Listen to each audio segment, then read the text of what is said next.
আসসালামু আলাইকুম। এই আমাদের পুষ্কুনি মাছ বর্ষার পানি বাইরে গেলে বের হওয়ার চেষ্টা করে, যার জন্য যে দেখেন বর্ষার পানি চলে আসছে, প্রায় পুষ্কুনির পা সমান হয়ে গেছে। এখন আমরা এখানে একটা বাঁধ নির্মাণ করব।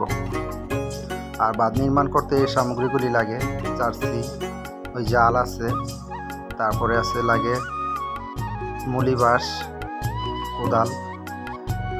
এটা আসলে 3টা ধাপে আমরা কাজটা সম্পন্ন করব। আপনারা আস্তে আস্তে দেখেন কীভাবে আমরা বাঁধটা নির্মাণ করি। যে প্রথমে আমরা মুলি আছে, এই যে মুলি বাঁশ বলে আর কি, এগুলির আমরা কুইপা নিতেছি। যতটুকু পর্যন্ত জাল আছে এবং চারসি যতটুকু আসবে অতটুকু পর্যন্ত আমাদের মুলিগুলি কুপতে হবে।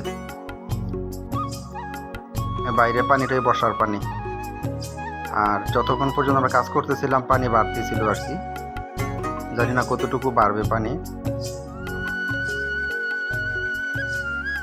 আর বর্ষা পানি বাড়লে, বৃষ্টি যদি হয়, বৃষ্টির সাথে আর বর্ষা পানি যোগে খুব দ্রুত পানি বেড়ে যায়।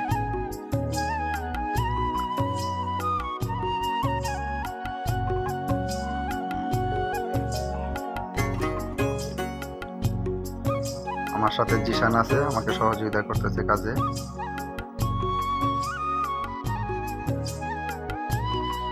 মুলি কুপা প্রায় শেষের দিকে।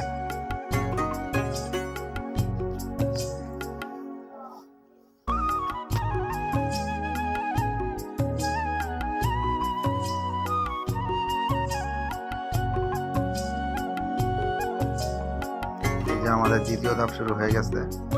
এখন আমরা মুলিগুলির মুলি কোপা শেষ। এখন আমরা এই যে চারসিগুলি আস্তে আস্তে করে বড়, এই যে মারিয়া চলে আসছে, মারিয়াও আমাদেরকে সহযোগিতা করছে কাজে।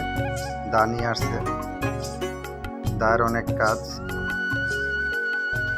সাজিমও হাত লাগাই লাইল, এই যে সাজিমও কাজ করতেছে আমাদের সাথে।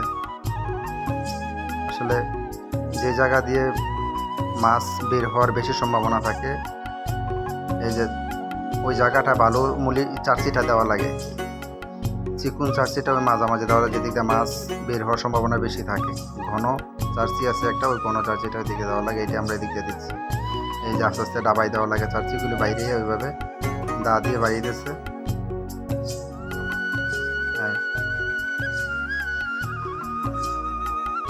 এক সময় শক্ত চ্যাপটা কাঠ দিয়ে আর সহজ হয় আর কি চারসিগুলি ডাবানোর জন্য। এই যে আবার এবার তৃতীয় ধাপ শুরু হইলো। চারসি দেওয়া শেষে এবার জাল দিয়ে দিছি, এবং জাল দেওয়ার পরে জালগুলি দেখেন এই যে জিশান কত সুন্দর করে ওই যে দা দিয়ে কোদাল দিয়ে গর্ত করে, এরপরে দা দিয়ে এই যে জালটা মাটির ভিতরে দিয়ে দিতেছে, এই যে উপরে মাটি চাপা দিতেছে। তাহলে মাছ আর বের হইতে পারবো না। এরপর আবার এই যে জালটা চেক দিতেছে, জালের মধ্যে কোনো সিরা ফারা আছে কিনা। সিরা থাকলে আবার সিরা দিয়ে মাছ বের হয়ে যাবে। এই যে মোটামুটি সম্পূর্ণ হয়ে গেল আমাদের বাঁধটা নির্মাণ। এইভাবে বাঁধ নির্মাণ করে ফেললাম। প্রায় 40% জায়গার মধ্যে আমাদের পুষ্কুনিটা। 30,000 টাকার মাছ আমি নিজে ফেলেছিলাম। আমাদের কাজ শেষ, আমরা এখন চলে যাচ্ছি এবং পরবর্তীতে মাছ ধরা এবং মাছকে খাবার দিব, এরপরে মাঝে দিয়া। শেষ পর্যন্ত আপনারা থাকবেন, সম্পূর্ণ এপিসোডটা আপনাদের সাথে শেয়ার করবো ইনশাআল্লাহ। এই যে আমাদের কাজ শেষ, আমরা এখন চলে যাচ্ছি। ধন্যবাদ।